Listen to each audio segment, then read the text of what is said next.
لیکن اگر کوئی بندہ پاؤں ادھر کر لیتا ہے تو کون سی قیامت آ جاتی ہے؟ بیت اللہ کی طرف منہ کر کے آپ نے تھوکنا نہیں ہے، یہ رسول اللہ صلی اللہ علیہ وسلم کی تعلیمات ہیں۔ بیت اللہ کی طرف منہ کر کے آپ نے اپنے ناک کو صاف کر کے نہیں پھینکنا، یہ رسول اللہ صلی اللہ علیہ وسلم کی تعلیمات ہیں۔ لیکن جہاں پر نبی رحمت صلی اللہ علیہ وسلم نے یہ ساری تعلیمات دی، وہاں پر ایسی کوئی تعلیم نہیں ہے کہ آپ بیت اللہ کی طرف قدم کر کے نہیں بیٹھ سکتے۔ اس کی طرف جو ہے اپنے پاؤں نہیں کرنے، اگر پاؤں کر دیے تو جناب اس کے پاؤں کاٹ دو۔ بیت اللہ کی طرف اگر آپ کے جو ہے وہ قدم ہیں تو اس کو اٹھا دو، اور اگر کسی کے قدم جو ہیں وہ قطب تارا کی طرف ہے تو اس کے قدم، اس کے جو ہے وہ گھٹنوں سے پاؤں کاٹ دو۔ یہ جاہلیت ہے، جہالت ہے۔ وہ قطب تارے کی ایک عظیم جو ہے وہ عظمت انہوں نے بنائی ہوئی ہے کہ یہ وہ تارا ہے، جب زمین آسمان نہیں تھا تو اس وقت یہ تارا نکلتا تھا، اور 70,000 سال پہلے نکلتا تھا، اور اس میں محمد صلی اللہ علیہ وسلم کا نور۔ یہ گپے لوگوں نے بنائی ہوئی ہیں، اور جبرائیل کے نام پر اور دین کے نام پر لوگوں کے اندر یہ باتیں ہیں۔ ایسا کوئی تصور دین اسلام کے اندر کسی بھی صحیح حدیث سے، کسی بھی قرآن مجید کی آیت سے ثابت نہیں ہے۔ یہ تو جب زمین آسمان نہیں تھا تو وہ تارا کہاں چڑھتا تھا؟ بیت اللہ وہاں تو نہیں آیا کہ سرور کائنات کا جا کے میں طواف کر لوں۔ رابعہ بصری کے متعلق بیت اللہ کو اتنی محبت تھی کہ وہ اپنی جگہ چھوڑ کر آ گیا، اور یہ عجیب صوفیہ کی جو ہے وہ شان ہے کہ وہ بیت اللہ کے متعلق بڑھانا چاہے، کسی عورت کی شان بڑھانا چاہیں وہ بڑھا دیتے ہیں۔ علامہ صاحب، ہمارے اکثر بھائی یا معاشرے میں آپ نے بھی دیکھا ہوگا کہ جس جانب قبلہ ہوتا ہے کہتے ہیں کہ اس جانب پاؤں نہیں کرنے چاہیے، گناہ ہوتا ہے، یا وہ ایک اور کوئی ڈائریکشن بھی انہوں نے متعین کر رکھی ہوتی ہے، شاید اس سائڈ پہ کوئی غوث پاک کا مزار ہے یا کسی اور کا کچھ ہے کہ بھائی اس سائڈ پہ بھی جو ہے نا وہ پاؤں نہیں کرنے چاہیے۔ تو یہ ہے، اس سے کوئی گناہ ہوتا ہے یا کوئی ادب و احترام میں کوئی کمی واقع ہو جاتی ہے یا کیا معاملہ ہے؟ یہ تھوڑا سا اس حوالے سے بتائیے۔ اللہ تبارک و تعالیٰ نے بیت اللہ کو اپنا شعار قرار دیا ہے، اپنی عظمت کا نشان قرار دیا ہے۔ بیت اللہ کی تکریم، اس کی عزت، اس کا احترام، اس کی رسپیکٹ، یہ تو دین اسلام نے سکھائی ہے۔ لیکن کون کون سی چیزیں ہیں جو اسلام نے سکھائی ہیں؟ اسلام نے بیت اللہ کی طرف چہرہ کر کے نماز پڑھنے کا حکم دیا ہے۔ بیت اللہ کو دیکھنا جو ہے وہ اسلام نے مقرر کیا ہے۔ بیت اللہ کے اندر حجر اسود ہے، ایک مخصوص پتھر ہے، اس کو چومنا، اس کو سینے سے لگانا، اس کو چومنا، اس کی طرف اشارہ کرنا، اور اسی طرح باقی اور جو چیزیں ہیں جیسا کہ ملتزم ہے، یا جو ہے وہ میزاب ہے جو رحمت کا پرنالہ ہے، یا حتیم ہے، تو اسلام نے اس کی بہت ساری قدر و منزلت بیان کی ہے، اس کے اجر و فضائل و مناقب بیان کیے ہیں کہ بیت اللہ کے اندر ایک نماز پڑھ جانا 1,00,000 نماز کے برابر ہے۔ یہ ساری چیزیں اپنی طرف موجود ہیں۔ بیت اللہ کی طرف منہ کر کے یا پیٹ کر کے آپ نے پیشاب نہیں کرنا، محمد رسول اللہ صلی اللہ علیہ وسلم نے یہ تعلیمات دی ہیں۔ بیت اللہ کی طرف منہ کر کے آپ نے تھوکنا نہیں ہے، یہ رسول اللہ صلی اللہ علیہ وسلم کی تعلیمات ہیں۔ بیت اللہ کی طرف منہ کر کے آپ نے اپنے ناک کو صاف کر کے نہیں پھینکنا، یہ رسول اللہ صلی اللہ علیہ وسلم کی تعلیمات ہیں۔ لیکن جہاں پر نبی رحمت صلی اللہ علیہ وسلم نے یہ ساری تعلیمات دی، وہاں پر ایسی کوئی تعلیم نہیں ہے کہ آپ بیت اللہ کی طرف قدم کر کے نہیں بیٹھ سکتے۔ اگر کسی کی ٹانگ میں کوئی پرابلم ہے، اس کے جو ہے وہ جوائنٹ میں پرابلم ہے، وہ بیٹھ کر نماز پڑھے گا تو وہ اپنا اگر قدم جو ہے وہ بیت اللہ کی ڈائریکشن میں کر لیتا تو کوئی گناہ نہیں ہے۔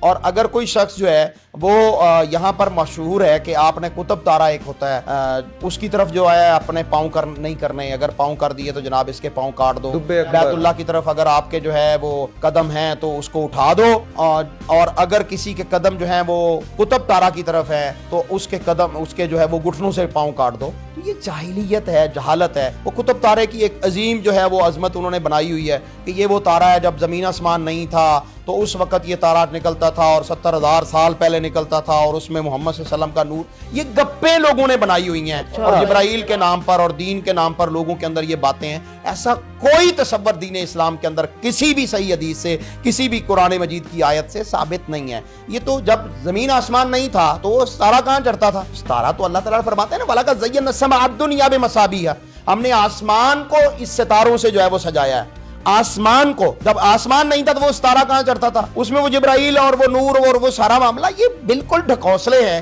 لوگوں کے پیدل مسئلے ہیں، اور لوگ جو ہیں وہ اس پر غور و فکر ہی نہیں کرتے۔ اللہ تبارک و تعالیٰ تو بار بار آپ کو دعوت دے رہا ہے کہ وَيَتَفَكَّرُونَ فِي خَلْقِ السَّمَاوَاتِ وَالْأَرْضِ رَبَّنَا مَا خَلَقْتَ هَذَا بَاطِلًا۔ جو اللہ کا بندہ ہوتا ہے وہ آسمان و زمین کی تخلیق، اس کی بنتر، اس کی بناوٹ، اس کے متعلق غور و فکر کرتا ہے، اور جب وہ اس غور و فکر کرتا ہے تو اس نہج پر پہنچتا ہے کہ یہ آسمان، یہ زمین خود نہیں بن گئے، اس کو بنانے والا اللہ ہے، اور وہ اللہ پوری کائنات کا خالق اور مالک ہے، میرے سجدے کا مستحق صرف اللہ رب العالمین ہے۔ تو یہاں پر جو ہے وہ اس طرح کے آداب بنا لیے گئے ہیں جو خود ساختہ ہیں، جو من گھڑت ہیں۔ یہ بالکل جائز اور درست نہیں ہے۔ کچھ ایسے بھی صوفیہ ہیں وہ کہتے ہیں جی بیت اللہ وہاں سے غائب بھی ہو جاتا ہے، اور وہ کسی کے طواف کرنے کے لیے. رابعہ بصری کہتے ہیں جی ایک دفعہ حج کرنے کے لیے عمرہ کرنے کے لیے آئی تو اس کے ایام مخصوص شروع ہو گئے, وہ بیت اللہ میں داخل نہیں ہو سکتی تھی, تو بیت اللہ نے دیکھا کہ رابعہ بصری پریشان بیٹھی ہے, تو وہ بیت اللہ اپنی جگہ سے ہٹا اور جا کے جناب رابعہ بصری کا طواف کرنا شروع کر دیا. یہاں جو حاجی جو طواف کرنے والے تھے وہ پریشان ہو گئے کہ پتہ نہیں کو قیامت ہی نہ آ جائے کہ بیت اللہ غائب ہو گیا,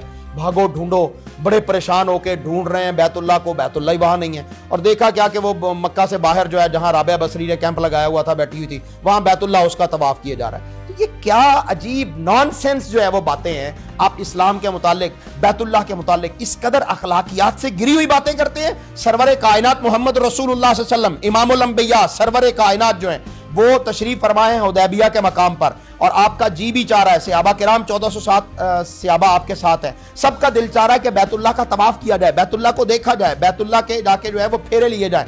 لیکن بیت اللہ وہاں تو نہیں آیا کہ سرور کائنات کا جا کے میں طواف کر لوں.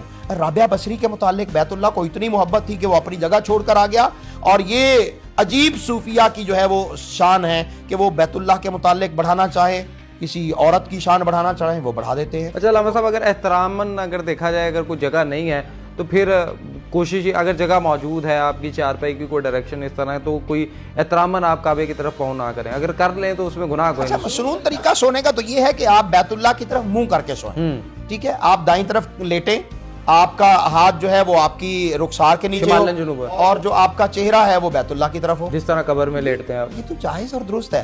لیکن اگر کوئی بندہ پاؤں ادھر کر لیتا ہے تو کون سی قیامت آ جاتی ہے؟ مطلب گناہ نہیں ہے, کوئی شریعت کا تو ایسا مسئلہ نہیں ہے کہ جس کی وائلیشن کی جا رہی ہے. آپ نے اپنی طرف سے تو دین نہیں بنا لینا نا, تو یہ جائز ہے, کوئی قباحت نہیں ہے. لیکن اگر کوئی نہیں کرتا عظمت کے لیے, بیت اللہ کی عظمت کے لیے, تو وہ ٹھیک ہے, اچھی بات ہے, نہیں کرنا چاہیے. لیکن اگر کوئی کر لے تو اس پر کوئی قباحت, کوئی فتویٰ اس پر نہیں ٹھیک ہو گیا جی. اکثر ہم یہ دیکھتے ہیں کہ ہمارے ہاں یہ ایک عام روایت پائی جاتی ہے کہ اگر کسی بھائی کا کعبے کی طرف پاؤں ہو چکے ہیں, تو ہو گئے ہیں, تو غلطی سے چاہے ہو گئے ہیں, تو اس کو جو ہے نا وہ گناہ, اور اس کے اوپر فتویٰ لگا دیا جاتا ہے کہ تجھے اس کا بڑا گناہ ہو رہا ہے, تو اس کو احتراماً نہیں کرنا چاہیے اس کی جانب. جس طرح علامہ صاحب نے بتایا کہ شمالن جنوباً لیٹنا چاہیے, اور آپ کا منہ جو ہے وہ کعبے کی طرف ہونا چاہیے. اور اگر لیٹس سپوز کوئی اس طرح کی ڈائریکشن نہیں ہے, یا آپ کسی ایسی جگہ پہ ہیں, یا سفر کے دوران ہے, کچھ اس طرح ہے, اور اگر آپ کے پاؤں کعبہ کی طرف ہو بھی گئے ہیں, تو اس میں کوئی گناہ والی بات نہیں ہے, کوئی قباحت نہیں ہے, کوئی شرعی طور پہ اس میں کوئی حرج نہیں ہے. آپ اس حوالے سے کیا رائے رکھتے ہیں؟ لازمی کامنٹ باکس کے اندر بتائیے گا. مجھے دیجیے اجازت, اللہ نے کے بعد.